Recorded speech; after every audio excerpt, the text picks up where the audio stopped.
നമസ്കാരം. Movie world എന്ന channel അത് രണ്ടാമതും രേണുസുധിയുടെ വീട്ടിൽ പോയി ഇൻ്റർവ്യൂ എടുത്തിട്ടുണ്ട്. രേണുസുധി പറഞ്ഞിട്ടാണെന്നൊക്കെയാണ് പറയുന്നത്. എന്തായാലും നമുക്ക് ആ വീഡിയോ ഒന്ന് കാണാം. ഇതിനകത്ത് കിച്ചുവിനെ പറ്റി തന്നെയാണ് പറയുന്നത്, കിച്ചുവിനെ കുറിച്ചാണ് പറയുന്നത്. കാരണം അത്രമേൽ അവനെ സ്നേഹിച്ചതാണ്. പക്ഷെ എന്നാൽ അവൻ വിളിക്കുക പോലും ചെയ്തിട്ടില്ല. അവനെ 11 വയസ്സ് മുതലുള്ളപ്പോൾ നോക്കിയതാണ് എന്നുള്ള രീതിയിലൊക്കെയാണ് രേണുസുധി സംസാരിച്ചു വരുന്നത്. അപ്പോൾ അവനെ അന്ന് പിന്നെ താലോലിച്ചപ്പോൾ, സ്നേഹിച്ചപ്പോൾ അവന് വേണ്ടിയിട്ട് രേണുസുധി ഒരു പാട്ട് പാടിയിട്ടുണ്ട്. ആ പാട്ടാണ് ഇന്നിപ്പോൾ വൈറലായിരിക്കുന്നത്. ആ പാട്ട് വന്നിട്ട് ഈ ചാനലിൽ വന്നിട്ട് പാടുന്നുണ്ട് രേണുസുധി. ഇത് രേണുസുധിയുടെ വീട്ടിൽ നിന്ന് തന്നെ എടുത്തതാണ് കേട്ടോ. അപ്പോൾ രണ്ടാമതും ആ ചാനൽ അവിടെ പോയി, അതായത് ഇന്നലത്തെ ഡേറ്റിൽ. അപ്പോൾ നമുക്ക് ആ വീഡിയോ ഒന്ന് കാണാം. പാട്ട് പാടിക്കോട്ടെ, എനിക്കിങ്ങനെ തോന്നുന്നു. അന്ന് കിച്ചുവിനെ പറ്റി ഞാൻ അന്ന് പാടുന്ന പാട്ടായിരുന്നു. കിച്ചുവിനെ പറ്റി ഓർക്കുമ്പോൾ സത്യമായിട്ട് എനിക്ക് സ്നേഹമില്ലെന്ന് പറയുന്നവരോടാ പറയുന്നത്. അന്ന് ഞാൻ ഓർക്കുന്ന പാട്ടായിരുന്നു. സൗണ്ടൊന്നും ശരിയാകത്തില്ല, ഞാൻ പാടാം. കാർത്തിക രാത്രിയിലെൻ കൈക്കുമ്പിളിൽ വീണമുത്തേ, കൈ വളർന്നും മെയ് വളർന്നും കൺമണിയാ തീർന്നതല്ലേ നിൻ ചിരിയും നിൻമൊഴിയും പുലരി നിലാവാൻ പൂർത്തതല്ലേ. അങ്ങനെ ഞാൻ നോക്കിയാണ് ആ കൊച്ചിനെ. ആ കൊച്ചാണിപ്പം വലുതായി കഴിഞ്ഞപ്പം, ക്യാൻസർ ആയി കഴിഞ്ഞപ്പോൾ, അല്ലെങ്കിൽ ഒന്നും വേണ്ട, എന്നെ ഒന്ന് വിളിക്കണമെന്ന് ഞാൻ ആഗ്രഹിച്ചു. അമ്മേ, അല്ലെങ്കിൽ സ്നേഹത്തോടെ അവനൊന്ന് വന്ന് കണ്ടിരുന്നെങ്കിൽ ഞാൻ ഇത്രയും ഇത് പറയത്തില്ലായിരുന്നു. ഞാൻ ഒത്തിരി അനുഭവിച്ചുകൊണ്ടാണ് ഞാൻ ഇത്രയും പറഞ്ഞത് അവനെ പറ്റി. ഞാൻ പറയത്തില്ലായിരുന്നു, ഒന്നും പറയത്തില്ലായിരുന്നു. ഞാൻ എല്ലാം മനസ്സിലൊതുക്കി. ഇപ്പോൾ ചിത്ര പറഞ്ഞു എന്നെപ്പറ്റി എന്തൊക്കെ പറഞ്ഞിട്ട് ഞാൻ എല്ലാം ക്ഷമിച്ചും സഹിച്ചും ഞാൻ ജീവിച്ചിരുന്നു. പക്ഷെ മാക്സിമം നമ്മൾ മനുഷ്യരാണ്, നെല്ലിപ്പലക കണ്ടെന്ന് പറയത്തില്ല, മാക്സിമം ഞാൻ അത്രയും സ്നേഹിച്ചൊരു എൻ്റെ ഋതപ്പനെ പോലും ഞാൻ ഇത്രയും സ്നേഹിച്ചിട്ടില്ല. അത് സുധിച്ചേട്ടനറിയാം, എപ്പോഴും പറയാനും സുധിച്ചേട്ടൻ. അതിന് ഉദാഹരണം ആരും പറയണ്ട. സ്റ്റാർ മാജിക്കിൽ ആദ്യമായിട്ട് ഫാമിലിയെ കാണിച്ചു, ഞങ്ങളെ കാണിച്ചു. ഇദ്ദേഹം എന്താ പറഞ്ഞെന്ന് നിങ്ങളൊന്ന് പരിശോധിച്ചാൽ മനസ്സിലാവും. രണ്ടാനമ്മയെന്ന് പറയുന്നത് ഇവൾക്ക് ഇഷ്ടമല്ല, അവളുടെ സ്വന്തം മോനെ. അങ്ങനെ ആയിരുന്നു. ഇദ്ദേഹം പറഞ്ഞ വാക്കാണ്, ആരും AI വെച്ച് പറഞ്ഞൊന്നുമല്ല, ഇദ്ദേഹം പറഞ്ഞ വാക്ക്. കണ്ടല്ലോ. അപ്പോൾ രേണുസുധി പറയുന്നത് എന്താണെന്ന് വെച്ച് കഴിഞ്ഞാൽ, എനിക്ക് പാട്ടൊന്നും പാടാൻ അങ്ങനെ അറിയില്ല, സൗണ്ടൊന്നും വലിയ പോരാ. രേണുസുധി പാട്ടൊന്നും കുഴപ്പമില്ല രേണുസുധി, പക്ഷേ എല്ലാവർക്കും ഇപ്പം KS ചിത്ര പാടുന്ന പോലെ പാടാൻ പറ്റില്ലല്ലോ. കുഴപ്പമില്ല, നല്ല കാര്യം. അപ്പോൾ കിച്ചുവിനെ സ്നേഹിച്ചെന്നുള്ളതിൻ്റെ ഒരു പേരിലുള്ള പാടിയ പാട്ടാണ്. ഇതാ മോഹൻലാലിൻ്റെ പടത്തിലൊരു സിനിമയിലെ പാട്ടാണിത്. ഉസ്താദിൻ്റെ പാട്ടാണെന്ന് തോന്നുന്നു എനിക്ക്. അപ്പോൾ അതിലെ ഒരു കുറച്ച് ഭാഗങ്ങളാണ് രേണുസുധി പാടുന്നത്. മനസ്സിലായില്ലേ? ആരെങ്കിലും മെസ്സേജ് അയച്ചല്ലോ സൂചന മരിച്ച സമയത്ത്, കിച്ചുദേ ഇത് കണ്ടോ, അവനാണ് അതിന് തിരിച്ചു പറയുന്നത്, എൻ്റെ അമ്മേനെ ഇനി വിളിക്കരുത്. അങ്ങനെയുള്ള കാര്യങ്ങൾ പോലും ഞാൻ അവനോട് പറയായിരുന്നു, പങ്കുവെക്കുമായിരുന്നു ഞങ്ങൾ. അതിനുശേഷം സബ്സ്ക്രിപ്ഷൻ തുടങ്ങിയെന്ന് പറഞ്ഞ അന്ന് തന്നെ ഞാൻ കിച്ചുവിനെ വിളിച്ചിട്ട് കിട്ടുന്നില്ല, മെസ്സേജ് അയച്ചു. വിളിച്ചിട്ട് കിട്ടത്തില്ല, ചില സമയം അവനെ എടുക്കത്തില്ല. ഞാൻ മെസ്സേജ് അയച്ചു, അതിൻ്റെ തെളിവ് ഞാൻ കാണിച്ചായിരുന്നല്ലോ.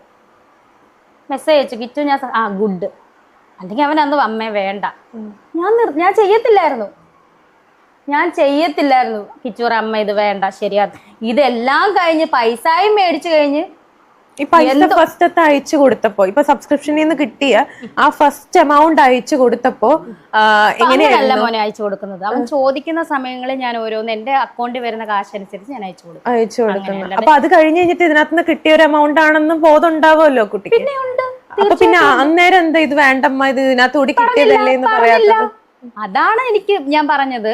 ഇതെല്ലാം കഴിഞ്ഞിട്ട് അമ്മേനെ എന്താണ് കാണാൻ വരാത്തെന്ന് ജനങ്ങൾ ചോദിക്കുമ്പോ ഒരു ന്യായം പറയാൻ വേണ്ടിട്ട് ഒരു മെസ്സേജ് എനിക്ക് അയച്ചു. അമ്മയെ ഋതപ്പം കാണുന്നതല്ലേ. അപ്പൊ ഞാൻ ഇത്രയും ആ മെസ്സേജ് അവൻ കാണിച്ചായിരുന്നല്ലോ, സ്ക്രീൻഷോട്ട്.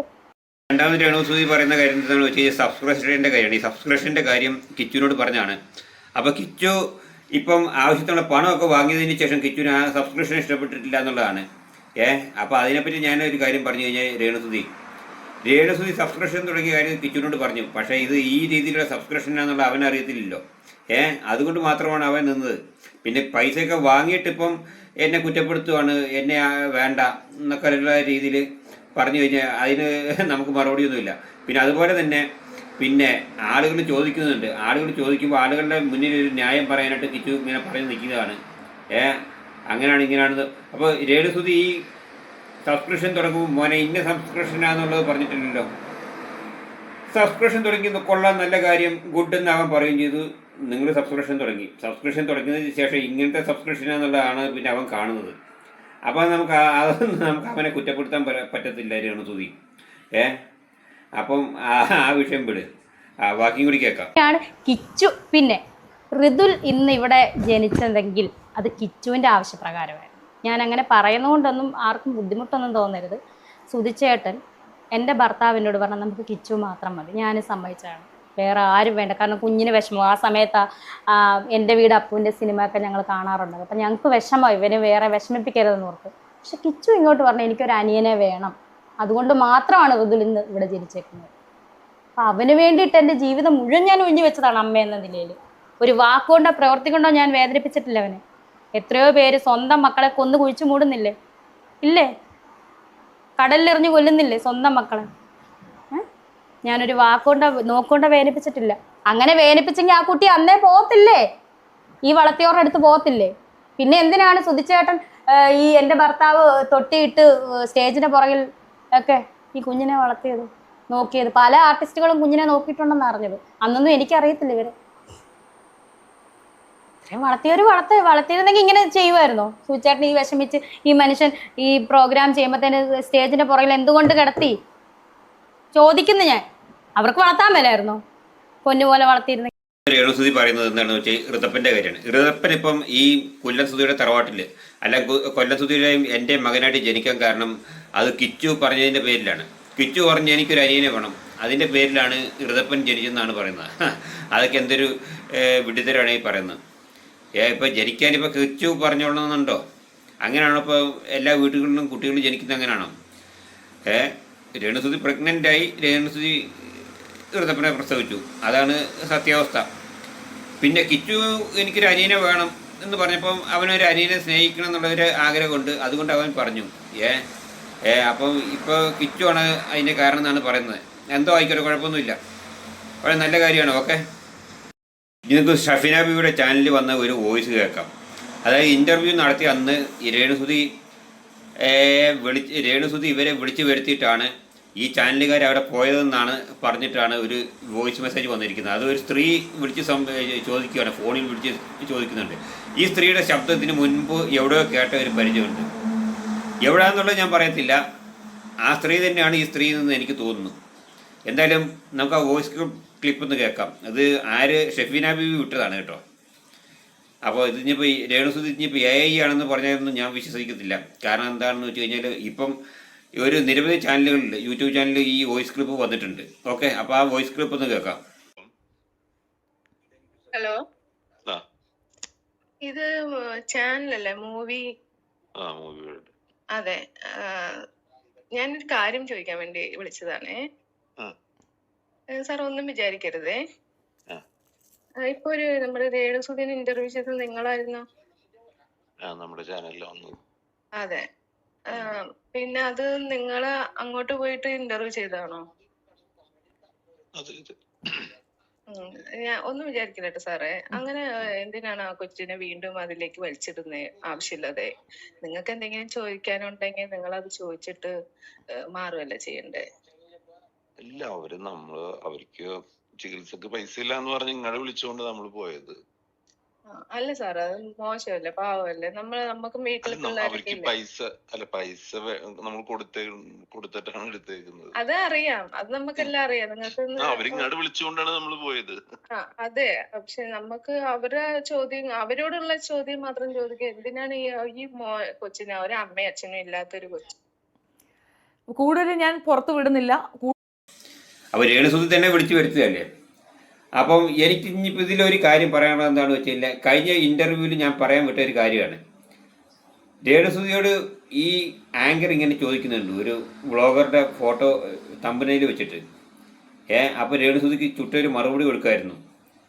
ഒന്നെങ്കിൽ അവരെ ചെരുപ്പൂരി ടേ ടേ ടേ എന്നൊരു 3 അടിയെങ്കിലും തല്ലായിരുന്നു. കാരണം എന്താണെന്ന് വെച്ച് കഴിഞ്ഞാൽ ഈ രേണുസുതി കിച്ചുവുമായിട്ട് ബന്ധപ്പെട്ട് പ്രഗ്നൻ്റ് ആയോ എന്നുള്ള രീതിയിലുള്ള ചോദ്യമാണ്. അത് ആ വ്ളോഗർ വിട്ടതാണ്, അവൻ്റെ പിന്നെ തമ്പനയിൽ വെച്ചിട്ടാണ്. പക്ഷെ അങ്ങനെയുള്ള കാര്യങ്ങളൊന്നും ഇങ്ങനെ പബ്ലിക്കായിട്ട് ചോദിക്കരുത്. അത് ചോദിക്കുമ്പോൾ രേണുസുതി അതിന് മറുപടി കൊടുക്കാൻ പാടില്ല. കാരണം രേണുസുതി മിണ്ടാതിരിക്കാൻ കാരണം, രേണുസുതി ചിരിച്ചുകൊണ്ടിരിക്കാൻ കാരണം രേണുസുതിനെ വിളിച്ചു വരുത്തിയ വ്ളോഗർമാരാണ്, അല്ല ഈ ചാനലുകാരാണ്. അപ്പം പിന്നെ അവർ ചോദിക്കുമ്പോൾ ഒക്കെ അതിന് ചിരിച്ചുകൊണ്ട് സമാധാനം പറയാതെ രേണുസുതിക്ക് നിവൃത്തിയില്ല. അതാണ് ഇപ്പം അന്ന് രേണുസുതി മിണ്ടാതിരുന്നതിൻ്റെ കാര്യം. മനസ്സിലായില്ലേ? പിന്നെ ഞാനൊരു ബ്ലോഗറുടെ കാര്യം പറഞ്ഞല്ലോ. ഒരു ലേഡീസ് ബ്ലോഗർ കിച്ചുവിൻ്റെ അടുത്ത് പോയിരുന്നവരാണ്, കൊല്ലം സുധിയുടെ വീട്ടിൽ വന്നവരും. അത് ഈ ചപ്പീന ബീബി തന്നെയാണ് കേട്ടോ. അപ്പോൾ ഇപ്പോഴാണ് എനിക്ക് മനസ്സിലായി. നേരത്തെ തന്നെ ആളെ മനസ്സിലായിരുന്നു. പക്ഷേ ഇപ്പോൾ ഇവരുടെ ഈ വോയിസ് ക്ലിപ്പ് വിട്ടതോടുകൂടി എനിക്ക് മനസ്സിലായി. ഓക്കെ. കിച്ചു രേണുവിനെ പീഡിപ്പിക്കാൻ ശ്രമിച്ചോ? സത്യം ഇത്. കിച്ചു രേണുവിനോട് മോശമായി പെരുമാറിയോ? ഈ സത്യം നിങ്ങൾ അറിയണം. പിന്നെ രേണുവിന്റെ ഗർഭം, പിന്നെ ഒരു മോർ ഇട്ടിട്ടുണ്ട്. എനിക്ക് തോന്നി ഗർഭകഥ, എനിക്ക് തോന്നുന്നത് ഞാൻ ബിഗ് ബോസിൽ ആയിരുന്നപ്പം ഇറങ്ങി. ഇപ്പോൾ ഈ ലേഡീസ് ആംഗ്ലയർ ചോദിക്കുന്ന ഈ ചോദ്യം, ഈ ഇൻ്റർവ്യൂവിൻ്റെ ഈ ഭാഗം ഇപ്പോൾ ഞാൻ വെച്ചതിൻ്റെ കാര്യം എന്താണെന്ന് വെച്ചാൽ, രേണുസുതിയോട് ഇങ്ങനെ ചോദിച്ച സമയത്ത് രേണുസുതിക്ക് ശക്തമായിട്ട് പ്രതികരിക്കായിരുന്നു. പക്ഷേ രേണുസുതി മിണ്ടാതിരിക്കുകയാണ് ചെയ്തത്. ഇന്നിപ്പം ഈ യൂട്യൂബ് ചാനലുകാർ അധികം കുറ്റപ്പെടുത്തുന്നത് എന്താണെന്ന് വെച്ച് കഴിഞ്ഞാൽ ഈ ഒരു പ്രശ്നമാണ്. രേണുസുതിന് അങ്ങോട്ട് പ്രതികരിച്ചൊന്നും പറഞ്ഞിട്ടില്ല എന്നുള്ളത്. മനസ്സിലായില്ലേ? എന്തായാലും വീഡിയോ ഇഷ്ടപ്പെട്ട് കഴിഞ്ഞാൽ ലൈക്ക് ചെയ്യുക, കമൻറ്റ് ചെയ്യുക, ഷെയർ ചെയ്യുക, സബ്സ്ക്രൈബ് ചെയ്യുക. ഓക്കെ, വീണ്ടും ഒരു വീഡിയോ ആയിട്ട് ബൈ, കാണാം.